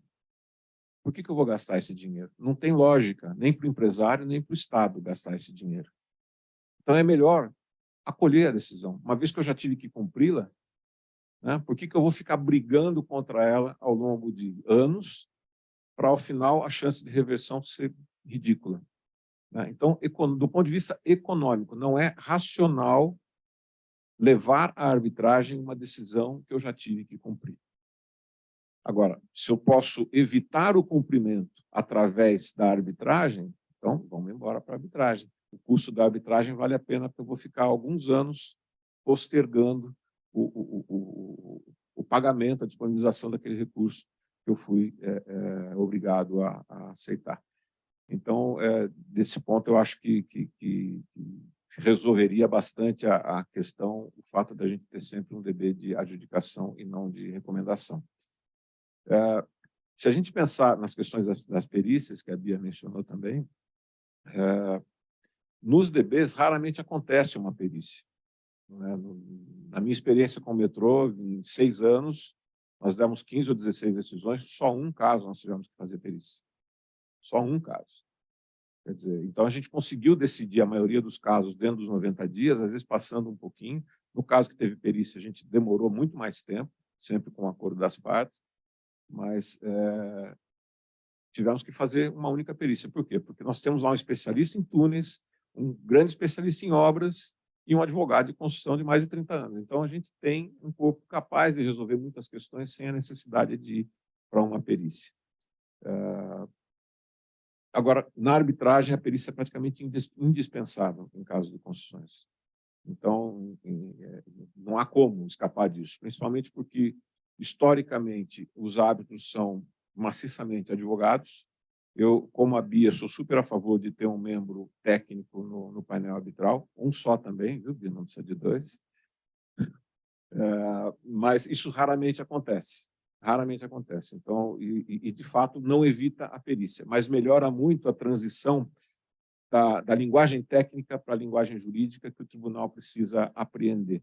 Tendo no tribunal um membro técnico, Às vezes a gente evita a perícia do tribunal e consegue julgar somente com os trabalhos técnicos feitos pelos assistentes das partes, né, os peritos de partes, que nós chamamos. Então, muitas vezes, quando a gente tem um membro técnico, a gente consegue traduzir, através desse membro técnico do painel arbitral, os trabalhos técnicos desenvolvidos pelos assistentes das partes, que sempre vêm muito divergentes, né? Então, por isso, muitas vezes, a gente acaba precisando de um perito neutro do tribunal. Agora, se o tribunal já tem um técnico, a gente muitas vezes dispensa essa perícia do tribunal, porque nós temos a capacidade de... tem ali um membro capaz de traduzir os dois trabalhos técnicos para os dois membros que são juristas, né, com a confiabilidade necessária para que se possa tomar a decisão final. Então, por isso que eu sou super a favor de ter sempre um engenheiro no painel de árbitros. Mas raramente isso acontece. De fato, na minha experiência de mais de 20 anos como árbitro e como advogado, nas arbitragens, eu tive talvez 3 ou 4 painéis que tinham engenheiros envolvidos. E desses 3 ou 4, 2 ou 3, a escolha do engenheiro foi minha. Então, justamente por gostar dessa característica. Hoje, como eu sou sócio de um escritório com muitos sócios, e eu sou o único que pensa dessa forma, eu raramente consigo um acordo dos meus sócios para escolher um engenheiro para colocar no painel. Mas, pessoalmente, eu acho bastante importante ter um engenheiro para facilitar esse trâmite. As arbitragens ficam muito mais claras quando a gente tem um membro técnico no painel. E, Paula, um pouco pensando na arbitragem, né? Como se colocam as perícias nos casos de construção? Silvia, não à toa vocês podem ter visto na programação, a gente tem considerando esse painel, tem mais 2 painéis sobre perícia, só nesse congresso. Isso não é à toa. As perícias nos procedimentos arbitrais, elas têm se mostrado atualmente nosso maior problema. As perícias, o que acontece é que, normalmente, a gente avança rápido na parte de alegações, a gente, às vezes, consegue muito rápido uma sentença parcial, e quando chega no momento da perícia, o negócio trava, porque, como bem disse o Fernando, acho que é muito difícil, às vezes, olhar, dissecar um cadáver, né? Olhar aquela questão técnica de uma perspectiva, resgatar o que foi feito no passado, né? Então, a gente tem percebido, a gente tem tido muita dificuldade nos procedimentos periciais no âmbito das arbitragens. Eles têm demorado muito, tem uma grande dificuldade de lidar com o grande número de informações envolvidas nos processos. Antes até do início da perícia, isso vai ser objeto dos outros painéis, então eu não vou me adiantar no assunto, mas a gente está tendo problemas, inclusive, com conflitos de interesse, de identificar peritos que possam atuar nesses conflitos com a administração pública, que já não tenham se envolvido nesses grandes projetos, porque, como são grandes projetos, normalmente envolvem as pessoas, os maiores nomes, né?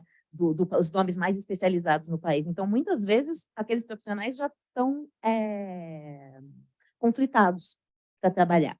Então, as perícias, elas têm sido um grande problema e têm gerado um grande atraso nos procedimentos arbitrais. A gente está se voltando muito para esse problema agora. Então, diante do que foi dito aqui, eu acho que o Dispute Board talvez se apresente como uma forma da gente evitar que se chegue nessas perícias, né? Porque, vejam, a primeira arbitragem que aconteceu, que a gente conduziu no âmbito do núcleo especializado em arbitragem, foi uma arbitragem relativa à infraestrutura portuária. Mas, naquele caso, eu não participei dessa tomada de decisão, e no final acabou sendo uma tomada de decisão muito acertada. No compromisso arbitral, foi definido que não haveria perícia, que os árbitros decidiriam com base nos laudos técnicos apresentados pelos pareceres de ambas as partes. E assim foi decidido, e assim foi feito, e um caso gigantesco que estava no judiciário há mais de uma década foi decidido em arbitragem em 2 anos. Foi maravilhoso, teve um êxito do poder público nesse caso, foi evitada uma condenação de 10 bilhões, ainda teve a condenação da concessionária de reembolso a 3 bilhões para os cofres públicos. Do outro lado, atualmente, a gente está com arbitragens em que a opção foi pela perícia, e a gente está demorou, às vezes, meses, quase 6 meses, para conseguir encontrar um perito que não tivesse conflitado. E quando encontra o perito, grandes dificuldades na própria condução da perícia. Então, por conta disso tudo, eu acho que, de fato, a administração pública deve olhar com carinho o Dispute Board, para que a gente não tenha que ficar exumando esses cadáveres, né? Para que a gente não chegue nesse ponto, porque realmente nos âmbitos das arbitragens é o que é o maior problema que a gente tem enfrentado. Janaína, e tendo do ponto de vista da sua experiência com os DBs, a sensação da Paula, né, de que os DBs poderiam evitar a gente chegar no momento de, dentro de uma arbitragem, ainda ter que se socorrer de uma perícia, como é que você vê essa questão? Bom, eu tenho exatamente esse sentimento. Acho que as DBs, a experiência que a gente tem, claro, tivemos DBs que foram tardias, e aí tem esse problema de secar o cadáver, mesmo no âmbito da DB, mas as DBs que são instituídas logo no começo do contrato, que tem um corpo técnico capacitado, ele evita a necessidade de se ir para uma arbitragem, né? Acho que quando a gente fala de arbitralização das DBs, tem duas conotações. Uma é essa de que a DB acaba sendo conduzida de uma determinada forma que enseja a necessidade de uma arbitragem, ou que a própria DB se torna uma mini arbitragem. Ela acaba demandando tanto tempo, ou até a necessidade de uma perícia dentro da DB, que acaba quase que se tornando ali um procedimento arbitral. Então, acho que assim, os riscos para que a gente tenha, que a gente se aproprie das DBs e que a gente não precise ir para uma arbitragem com todos os custos envolvidos para a administração pública, riscos para o administrador e, no final das contas, que aquele contrato não seja executado, eu identifico aqui, como só repisando, né, a necessidade que a gente tenha membros efetivamente que conheçam a realidade do administrador, conheçam o DB, conheçam aspectos técnicos, isso que o Fernando colocou, da celeridade das decisões realmente acontecerem, porque os membros conseguem resolver, não precisam se socorrer de arbitragens, acompanhe desde o começo do contrato, ele conhece a documentação, ele consegue, inclusive, eventualmente já conduzir ali uma solução consensual entre as partes, né? Também acho que a clareza das decisões, e por isso da importância de ter um advogado que conduz os trabalhos, a clareza, traduzir o aspecto técnico para o juridiquês, para o mundo jurídico que aquele administrador está envolvido, traz a segurança e a coragem para o administrador não precisar judicializar. E isso é fundamental para que a gente não recaia aí numa arbitragem no futuro, né? E aí, claro, uma DB tardia não permite que o membro conheça, não permite que tenha ali um conforto do administrador para acatar aquela decisão.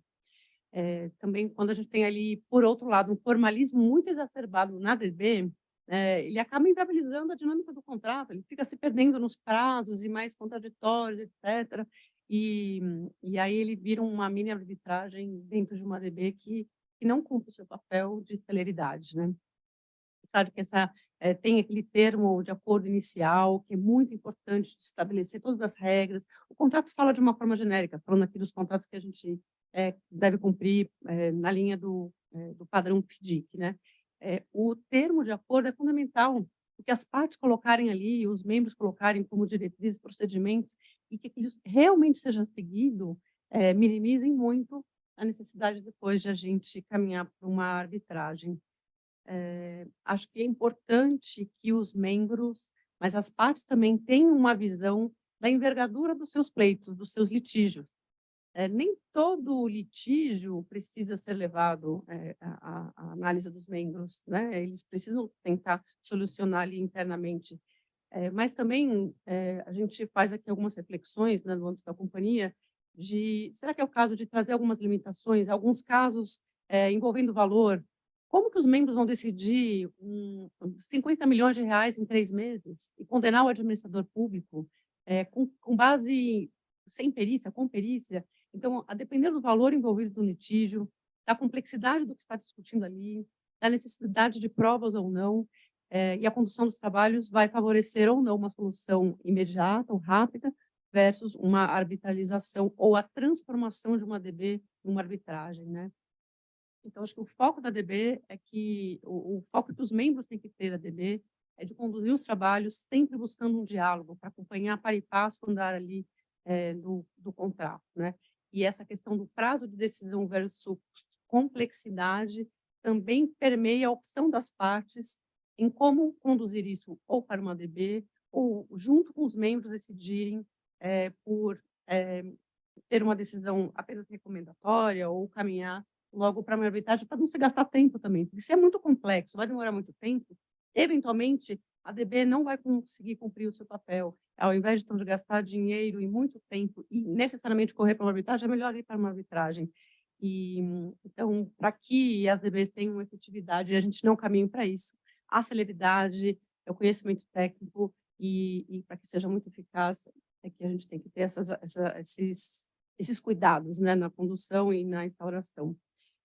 Os efeitos práticos da DB refletem imediatamente para a população, né? No nosso caso, uma DB, dependendo como é conduzida a DB pelos membros, ela tem sim um efeito prático na gestão do contrato, na gestão do contrato, na longevidade desse contrato e na entrega ou não tardia de uma obra, e o efeito concreto, não só para o administrador, mas para a sociedade no final das contas. Então, eu acho que eu sou muito entusiasta da ADB nessas versões céleres, instauradas com rapidez, com membros muito capacitados, que eu acho que é o melhor caminho para se buscar uma consensualidade e a finalidade pela qual o contrato foi celebrado, que não é brigar, que não é ganhar dinheiro indevidamente, mas sim concluir a obra, cada um fazendo ali o seu papel.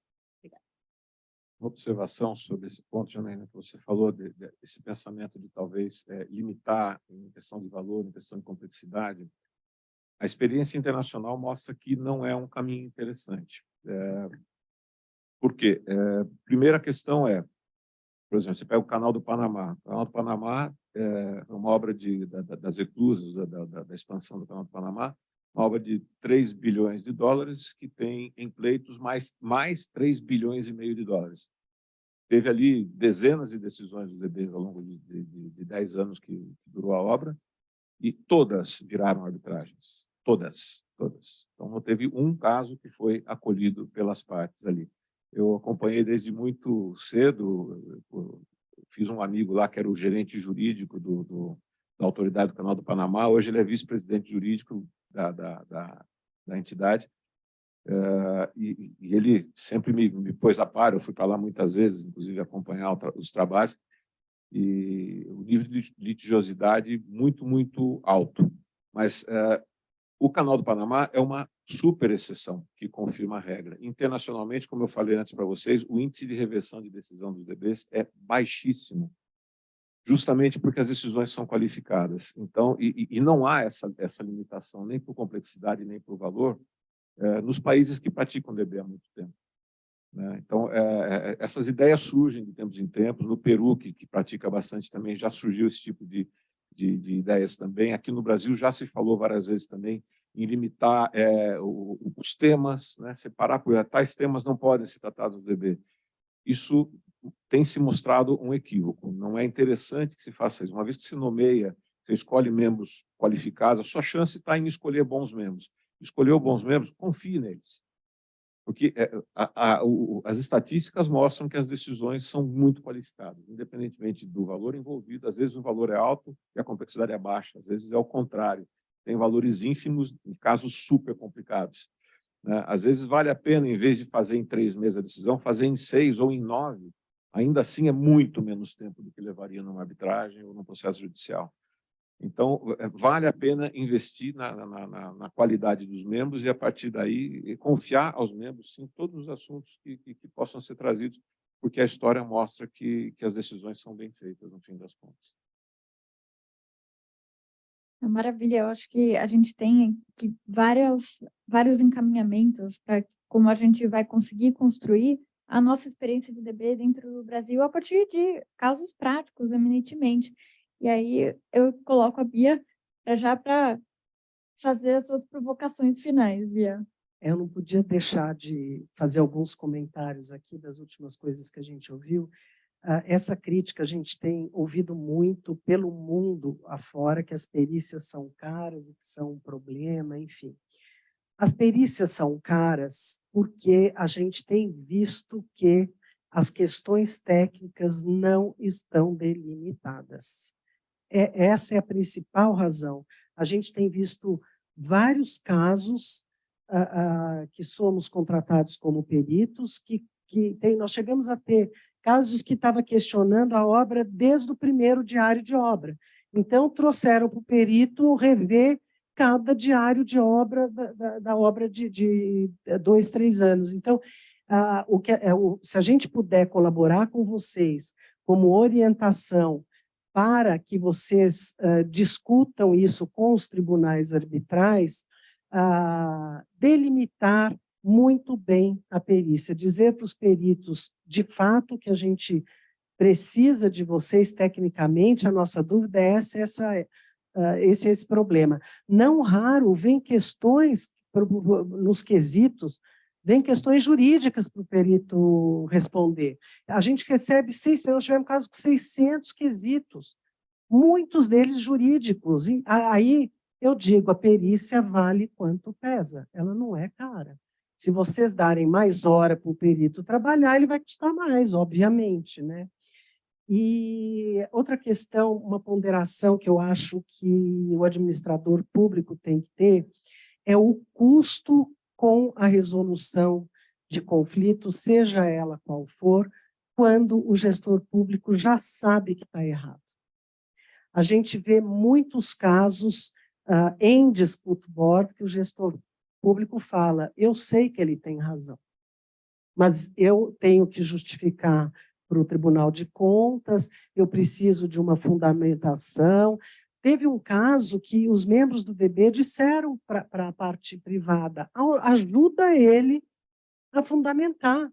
Ele está dizendo que você tem razão, mas ele não consegue justificar, então ajude ele, né? Porque ele está dizendo que você tem razão. Então, vai para uma decisão de DB, eventualmente vai para uma decisão da arbitragem depois, sendo que todo mundo sabe qual é a solução daquilo ali.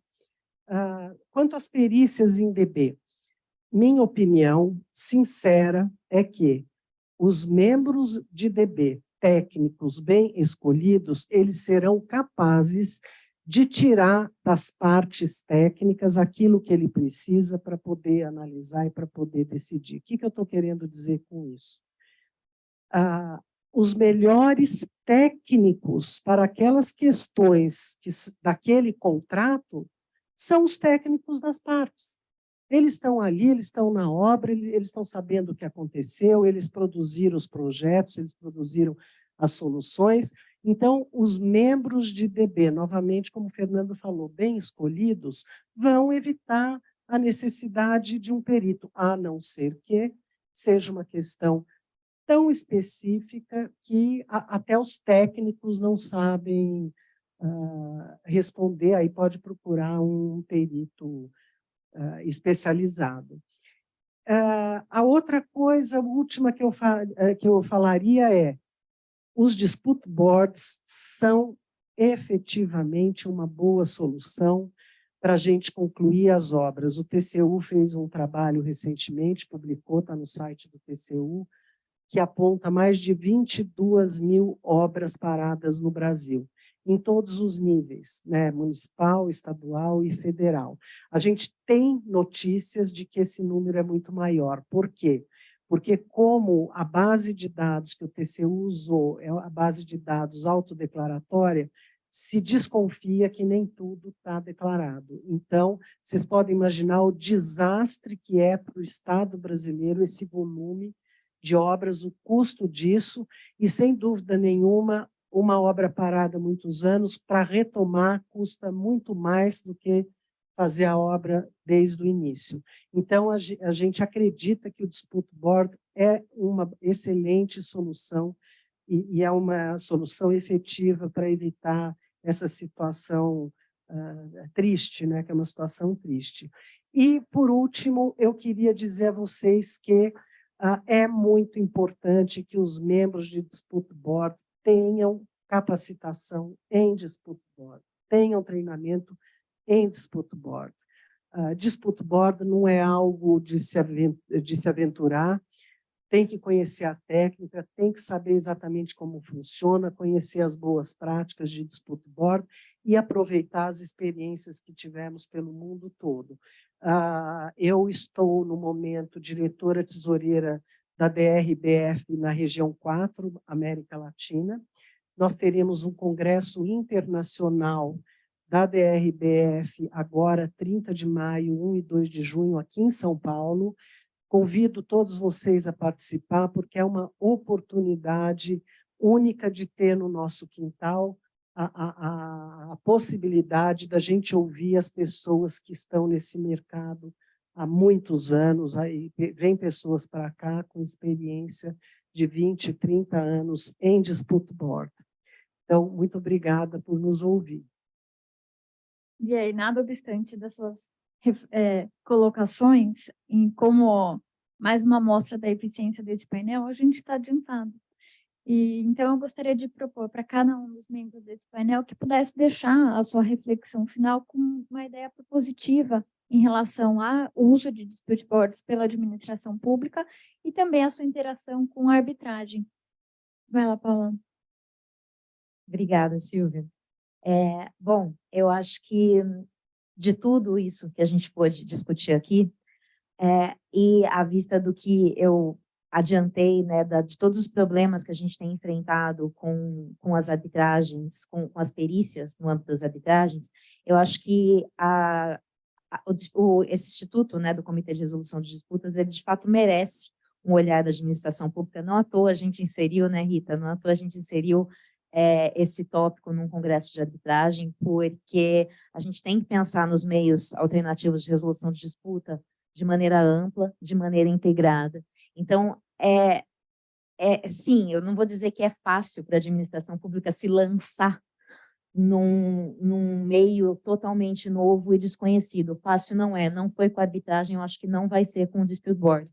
Mas a gente, de fato, tem que abrir espaço para discutir e refletir. E se, de fato, o instrumento está aí à disposição, e na linha do que eu comentei no início do painel, né, da minha primeira fala, refletir se a gente vai abraçar a causa só pela metade e ficar com medo e ir na linha só dos comitês que emitem recomendações, ou se a gente vai abraçar a causa toda e buscar utilizar a forma que reconhecidamente é a forma mais efetiva de aplicação do Instituto, né? Então, eu acho que a experiência da administração pública com arbitragem está aí. A gente, de fato, já percebeu que a perícia não é fácil, não é rápida, não é barata, ela demanda muito tempo, muita paciência, muito dinheiro de todas as partes envolvidas.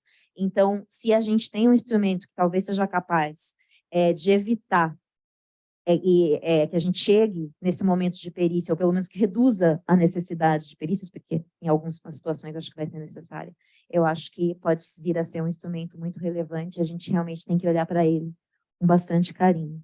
Acho que é isso. Obrigada, Paula. Bia.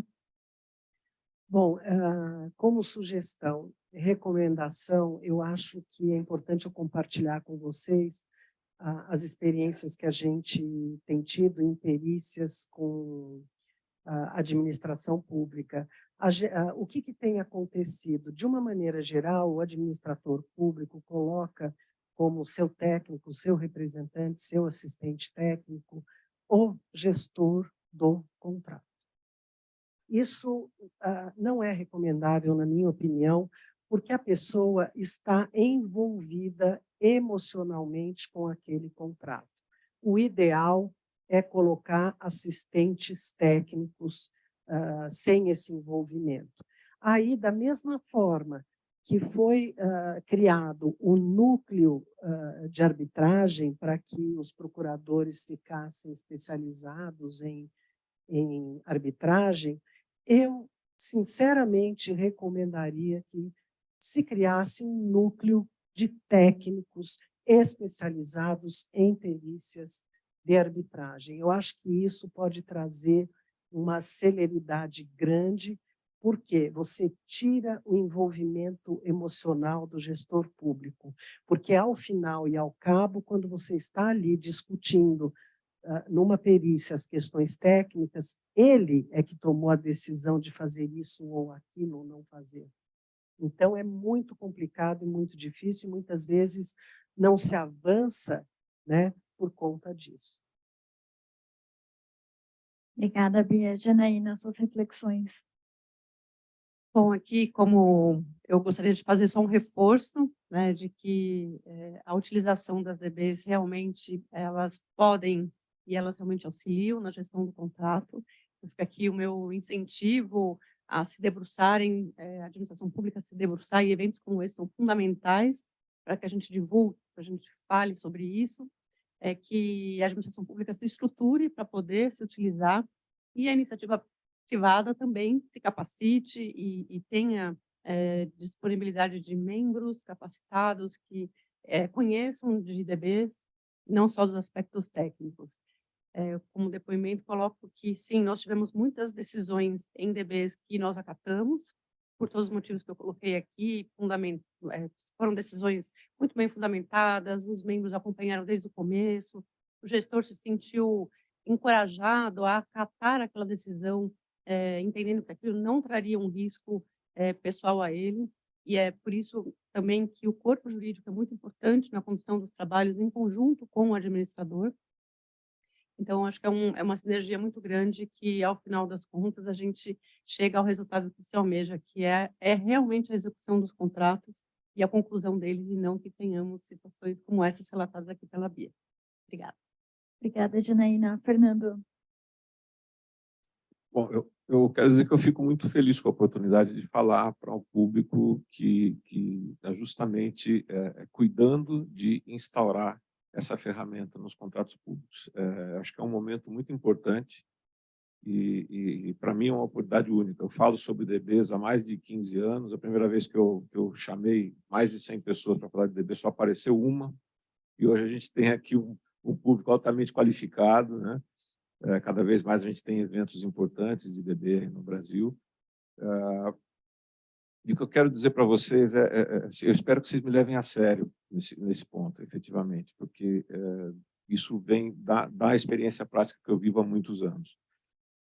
Quando eu falei que DB ad hoc não funciona e que DB de recomendação não funciona, isso está provado pela experiência internacional, né, e também brasileira. No Peru, nós estamos vivendo isso. Lá, os DBs são de adjudicação, porque já se sabe que os de recomendação não funcionam. E quando a gente tem um DB de recomendação, ele acaba sendo só uma burocracia a mais, porque nós vamos acabar caindo no mesmo lugar que nós estávamos sem o DB. Nós vamos acabar judicializando todas as questões. Não é à toa, gente, não é à toa que a FIDIC abandonou os DBs ad hoc e abandonou os DBs de recomendação. A evolução dos contratos FIDIC e do banco, acho que as duas grandes referências que nós temos são a FIDIC e o Banco Mundial, né? Então, a experiência que eles vêm agregando internacionalmente no uso da ferramenta do DB, ela tem que ser observada, né? Não vamos tentar reinventar a roda. A experiência já está feita. Vamos pegar essa experiência, vamos aproveitar essa experiência internacional e aplicá-la, sem tentar inventar. A FIDIC tinha, no modelo EPC, no Silver Book dela, ela recomendava o DB ad hoc, porque tem uma primeira fase que é só projeto, não faz sentido ter um DB constituído, então deixa para depois, aí só faz quando efetivamente tem um problema, porque isso gera uma economia de custo. Aprenderam, a duras penas, que não é econômico, porque ele não funciona, né? E acabaram abolindo. A FIDIC atualizou os seus modelos em 2017, em dezembro de 2017. E ela adotou em todos os seus modelos o DB de adjudicação e o DB permanente, ou seja, não mais ad hoc e não mais DB de recomendação. Existe sempre, nas guidelines deles, tem sempre, se você quiser adaptar e mudar, porque tem um interesse específico em fazer diferente, use esse método aqui para o seu contrato não ficar capenga, mas a nossa recomendação use o DB permanente, até porque eles agregaram aquele A que a Bia mencionou, Dispute Avoidance and Adjudication Board, para consagrar o que foi se mostrando na prática como uma coisa mais importante do que decidir é estar presente e ajudar as partes a resolver as questões sem a necessidade de uma decisão. Então, o DB permanente tem essa condição, o ad hoc não tem essa condição, porque ele não está presente. Então, o DB permanente faz as partes se documentarem melhor, registrarem melhor os assuntos. A gente tem reuniões mensais, agora, depois da pandemia, a gente aprendeu a fazer tudo virtual, então a gente tem as visitas às obras que são periódicas, mas tem as reuniões mensais, em que nós somos atualizados sobre todos os acontecimentos da obra, sobre o cronograma, o que está andando, o que não está andando, por que não está andando. Tem um sistema no Peru que é de alertas tempranas, então qualquer preocupação que começa a surgir já vira um registro de alerta, que as partes já começam a discutir e já é do conhecimento nosso. Então, a gente já vai acompanhando aquilo no dia a dia, de maneira que se aquela preocupação se concretiza como uma disputa no futuro, a gente está plenamente informado.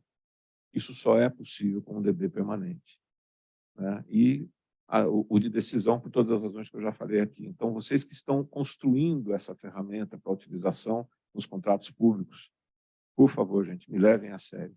Não façam DBs ad hoc e não façam DBs de recomendação. Não vai funcionar. É isso, obrigado. Fernando, muito obrigada. E a essas reflexões, acho que o que eu tenho a adicionar é que, senhoras e senhores, nós temos um caso em favor de dispute boards em contratações públicas. E com isso, eu gostaria de encerrar esse painel, mais uma vez agradecendo a organização por ter me dado a doce tarefa de moderar e mediar essas grandes painelistas, esse grande painelista. Foi um prazer esse painel inaugural. Muito obrigada e desejo ótimos trabalhos na sequência do que aí vem por vir. Obrigada.